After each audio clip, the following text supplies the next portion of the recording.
اور یہ ہمارا حق ہے، کوئی ہمیں ایرانی کی نظر سے نہ دیکھے۔ جب ہر پارٹی کر سکتی ہیں تو ہم کوئی مریخ سے نہیں آئے ہوئے ہیں اور نہ کوئی ہم ہندوستان کے باسی ہیں۔ مروت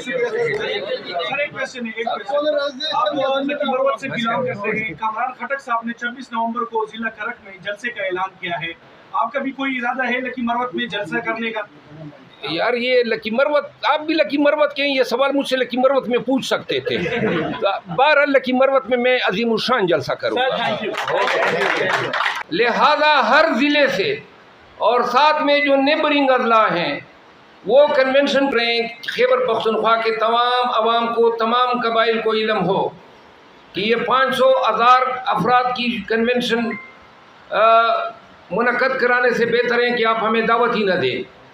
جس ضلع میں جائیں گے، چھوٹا چھوٹا ضلع 10 لاکھ سے کم آبادی پر مشتمل نہیں ہے، تو لہٰذا پاکستان تحریک انصاف سے وابستگی رکھنے والے، پاکستان میں قانون کی حکمرانی چاہنے والے، پاکستان میں پاکستانیوں کی یہ 75-76 سالہ جو تقدیر ہیں اس کی تبدیلی پہ یقین رکھنے والے تمام قبائل یہ سن لیں کہ اگر قیادت آپ کے پاس آئے گی اور 1000، 500، 1500، 2000 ہوں گے تو یہی اثر ہوگا، پولیس والے آئیں گے اور آپ کے پروگراموں پہ دعویٰ بولیں گے۔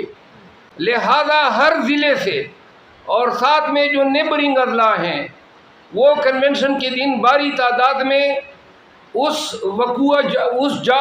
جائے پروگرام پہ پہنچیں جہاں پروگرام یا جہاں کنونشن کے لیے جو جگہ منتخب ہوئی ہوگی، اور اگر آپ 20-25 ہزار سے کم آئیں گے تو یہ قوتیں، یہ پولیس، یہ طاغوتی طاقتیں ہمیں اپنا حق ایکسرسائز کرنے نہیں دیں گے۔ تو لہذا اب آپ کی پاکستان تحریک انصاف سے آپ کی حمایت جو ہے وہ لفاظی تک محدود نہیں ہونی چاہیے۔ سب نے کنونشنز میں آنا ہوگا، پرائیویٹ پراپرٹیز میں ہوگی، کوئی ہم قانون میں ہاتھ میں نہیں لیں گے۔ ہم کنونشن کا انعقاد کرتے ہوئے یہ یقینی بنائیں گے کہ اس میں پاکستان کی سلامتی کی باتیں ہو۔ لہذا جب آئیں گے آپ کے شہر میں تو پھر آپ نے بھاری تعداد میں آنا ہے، یہ 100,000 نکل کے آپ ہمیں شرمندہ نہ کریں۔ 25,000 سے کم کنونشن، کیونکہ ہمیں علم ہے ہزاروں کی تعداد میں ہر ضلع سے لوگ ہم سے رابطہ کر رہے ہیں۔ صرف بلانا نہیں ہوگا، آپ نے خود بھی آنا ہوگا، اپنے دوستوں کو نکالنا ہوگا، قانون کی حکمرانی کے لیے ہر پاکستانی کو نکلنا چاہیے۔ کنونشن کے بعد ہم جلسے کریں گے اور یہ ہمارا حق ہے، کوئی ہمیں ایرانی کی نظر سے نہ دیکھے۔ جب ہر پارٹی کر سکتی ہیں تو ہم کوئی مریخ سے نہیں آئے ہوئے ہیں اور نہ کوئی ہم ہندوستان کے باسی ہیں۔ یہ ہمارا حق ہے، ہم ایکسرسائز کریں گے، ڈنکی کی چوٹ پہ کریں گے۔ جو لوگ پرچے کروا رہے ہیں مزید کروا لیں، لیکن ہماری ہمت کو آپ دیکھ لیں، ہماری استقامت کو۔ ہم کنونشن بھی کریں گے، جلسے بھی کریں گے، الیکشن بھی لڑیں گے۔ جو یہ کہہ رہے ہیں کہ پاکستان تحریک انصاف کو امیدوار نہیں ملیں گے، امیدواروں کی قطاریں لگی ہوئی ہیں، اور آپ کو تب حیرانی ہوگی جب پورا پاکستان کیمپین کے دوران پاکستان تحریک انصاف کے لیے اٹھ کھڑا ہوگا۔ پورا پاکستان اٹھ کھڑا ہوگا قانون کی حکمرانی کے لیے۔ یہ 76 سال کی غلامی کو اب ہم نے حقیقی آزادی میں تبدیل کرنا ہے، اور یہ ہم لے کے چھوڑیں گے۔ ان تمام گزارشات کے ساتھ تمام صحافی حضرات، چینلز، یوٹیوبر، سب کا میں مشکور ہوں کہ آپ نے ہمیں سنا اور ہمیں ٹائم دیا۔ اچھا سر، سوال ایک یہ ہے کہ کیا آنے والے انتخابات میں آپ لوگوں کا بیانیہ اسٹیبلشمنٹ کا سیاست میں انوالومنٹ کے خلاف ہوگا؟ اور دوسرا یہ کہ میرا سوال یہ ہے کہ جو آپ لوگوں کے خلاف جرم عائد ہو چکا ہے عمران خان پر، اس کے خلاف سپریم کورٹ میں آپ لوگوں نے درخواست دائر کی ہے، کچھ امید ہے کہ چیف جسٹس قاضی فائز احسان اس پر آپ لوگوں کو انصاف فراہم کریں؟ جہاں تک آپ نے پہلا سوال کیا، یہی تو ہماری فائٹ ہے، جس کا کام اسی کو ساجیں۔ اسٹیبلشمنٹ کا سیاست سے کوئی کام نہیں ہونا چاہیے، اور ہم یہی کہہ رہے ہیں حقیقی آزادی کیا ہے؟ حقیقی آزادی یہ ہے کہ قانون کی حکمرانی ہو، قانون کی حکمرانی میں عدلیہ اپنا کام کرے، ادارے اپنا کام کریں. حکمرانی کا حق عوام کو ہے اور عوام کو حکمرانی کرنے دیں. جو لوگ جس طرح 16 ماہ قبل عوام کے منتخب وزیر اعظم کو ایک سائفر کو جواز بنا کے حق حکمرانی سے محروم کیا گیا، ہماری جنگ یہ ہے کہ آئندہ ایسے ان چیزوں کا ارتکاب نہ ہو. پاکستان تحریک انصاف اس الیکشن کے دوران ہمارا مینیفیسٹو یہی ہے، ہمارا نعرہ یہی ہے کہ ہم اقتدار جو ہیں وہ عوام کو سونپیں گے، اور اقتدار کرنے والی واحد طاقت پاکستان میں آئین کے تحت بھی اور قانون کے تحت اور حقیقی طور پر بھی عوام پاکستان رہیں گے. جیسا کہ جو آپ کے اوپر FIR کیا گیا ہے ڈیرہ اسماعیل خان میں، تو آپ کہہ رہے ہیں کہ یہ کسی سیاسی بندے کے جو ہے نا وہاں پہ کیا گیا ہے. اگر آپ ان کا نام لینا مناسب نہیں سمجھتے تو اس سیاسی بندے کا یہ بتا سکتے ہیں کہ کون سی پارٹی سے وہ ان کا تعلق ہے؟ دیکھیں، یہ تو واضح ہے کہ پرچے کرانے والے جو ہیں وہ آج کل ایک ہی پارٹی سے یہ ہوتے ہیں. باقی بات یہ ہے کہ آپ کو تب پتہ چلے گا جب اس بندے پہ انشاءاللہ میں عنقریب FIR کروں گا اسلام آباد میں، جو میں کرنے جا رہا ہوں. اچھا مرزا صاحب، آپ نے گرینڈ ڈائیلاگ کی بات کی کہ نواز شریف واپس آ کے بات کرتے سیاسی رہنماؤں سے. آپ لوگوں کی 3 سال 3.5 سال حکومت رہی، تب تک آپ کو گرینڈ ڈائیلاگ یاد نہیں ہے، آپ نے کسی سیاسی جماعت کو نہیں بٹھایا ساتھ، اور اب جب اسٹیبلشمنٹ مضبوط ہو گئی ہے تو اب آپ اس طرح کی باتیں کر رہے ہیں، کیا رسپونڈ کریں گے؟ گزارش یہ ہے کہ 3-3.5 سال میں اگر گرینڈ ڈائیلاگ نہیں بھی ہوا ہے اس وقت، تو ملک میں اس وقت نہ معاشی ابتری صورتحال بھی تھی، نہ مہنگائی ایسی تھی، نہ آپ کی فارن پالیسی، اور نہ ملک میں طوائف الملوکی تھی. جب ملک کرائسس کا شکار ہوتا ہے تو تب لوگ سوچتے ہیں کہ ہمیں سر جوڑ کے تمام سیاسی قوتوں کو بیٹھ جانا چاہیے. وہ حالات اور آج کے حالات میں بہت فرق ہیں. تو لہذا اگر آج ہم یہ کہہ رہے ہیں تو یہ کوئی قطعاً یہ پیغام نہ لیں کہ ہم کسی کی منت کر رہے ہیں. منتیں کرتے تو ڈیل کر لیتے، چلے جاتے ہم بھی نواز شریف کی طرح باہر، اور 4 سال بعد جو ہیں دندناتے ہوئے آتے. نہ ہم ڈیل کر رہے ہیں، نہ ڈیل کی ہمیں کوئی ضرورت ہے.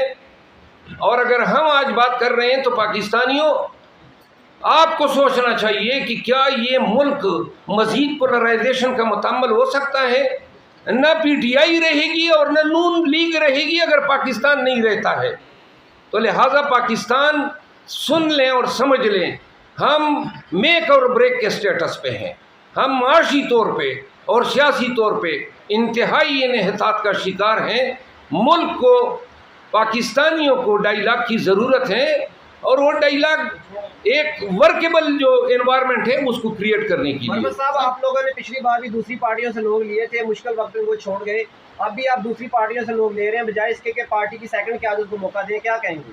جی، پارٹی کی سیکنڈ قیادت جو ہیں ان کو ذمہ داریاں تفویض ہو چکی ہیں، اور آپ نے کہا نا مشکل وقت میں چھوڑ گئے، تو جو مشکل وقت میں آ رہے ہیں وہ ہمیں کبھی نہیں چھوڑیں گے.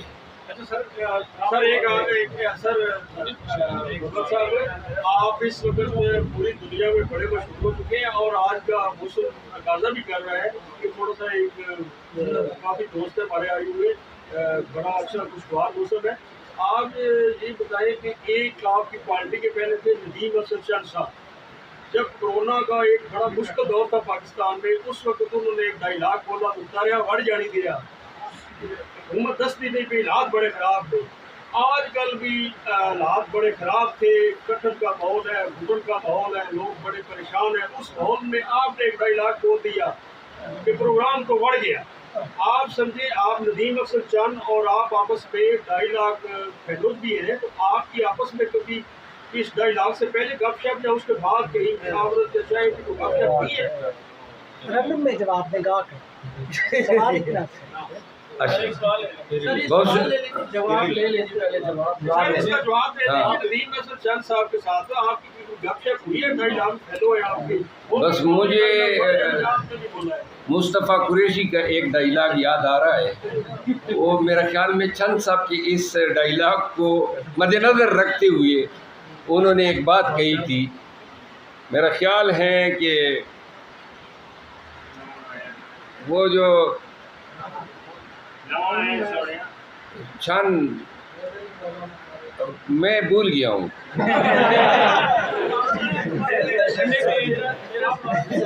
ہاں میرا سوال خٹک صاحب سے ہے کہ مودی نے ہم نے دیکھا اسی پریس کلب کی اسی کرسیوں کے پی ٹی آئی چھوڑنے کی پریس کانفرنس. آج جیسے ہی آپ نے پی ٹی آئی جوائن کرنے کی پریس کانفرنس کی تو باہر آندھی اور طوفان بہت تیز شروع ہو گیا. سوال میرا یہ ہے کہ کیا آپ اس آندھی اور طوفان کو برداشت کرنے کا حوصلہ رکھتے ہیں؟ Very good. السلام علیکم. آپ اونچا بولیے گا. حوصلہ تو اللہ تعالیٰ کی ذات دیتے ہیں.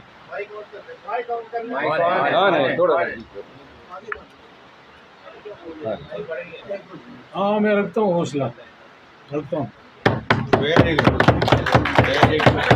اگر خٹک صاحب حوصلے سے آری ہوتے، آج کل پی ٹی آئی کے لوگوں کے ساتھ بیٹھنا اس طرح ہیں جیسے ہیروئن کے ڈھیر کے ساتھ بیٹھنا. تو لہذا یہ ڈنگے کی چوٹ پہ اسی پریس کلب میں بیٹھ کے پی ٹی آئی کو شمولیت کا اعلان کر رہے ہیں.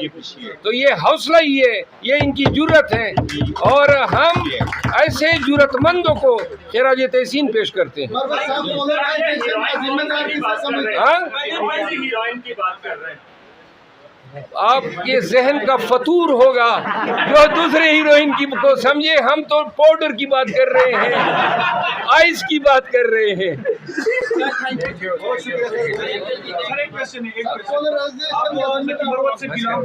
کامران خٹک صاحب نے 26 نومبر کو ضلع کرک میں جلسے کا اعلان کیا ہے.